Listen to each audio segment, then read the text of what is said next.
बदीन मां असांजी district reporter प्यार अली टालपुर जी रिपोर्ट मुताबिक़ जनाब निसार अहमद खोड़ो साहब जे बदीन आमद मुख़्तलिफ़ शख्सियतुनि जी पीपल्स पार्टी में शमूलियत लवारी शरीफ आमद ते शानदार आजियां। तफ़सील मूजिब पाकिस्तान पीपल्स पार्टी सिंध जे सदर जनाब निसार अहमद खोड़ो साहब जे बदीन आमद जे मौक़े ते जान खान चांडियो कढण ऐं नदीम मुग़ल बदीन समेत मुख़्तलिफ़ सियासी शख्सियतूं पाकिस्तान पीपल्स पार्टी में शमूलियत अख्तियार कंदा। उन मौक़े ते पाकिस्तान पीपल्स पार्टी सिंध जो सदर जनाब निसार खोड़ो, ज़िले बदीन जो सदर जनाब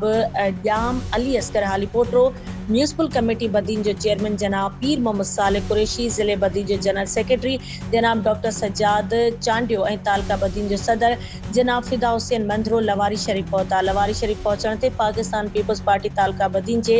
general secretary member district council Badin जनाब अब्दुल रहमान बलोच ऐं यूनियन काउंसिल लवारी शरीफ जे चेयरमैन मीर अनवर बख्श टालपुर पारां पार्टी अॻवाननि मोअज़्ज़िज़ महिमाननि जे सवें माण्हुनि सां गॾु शानदार ऐं भरपूर आजियां कई वई।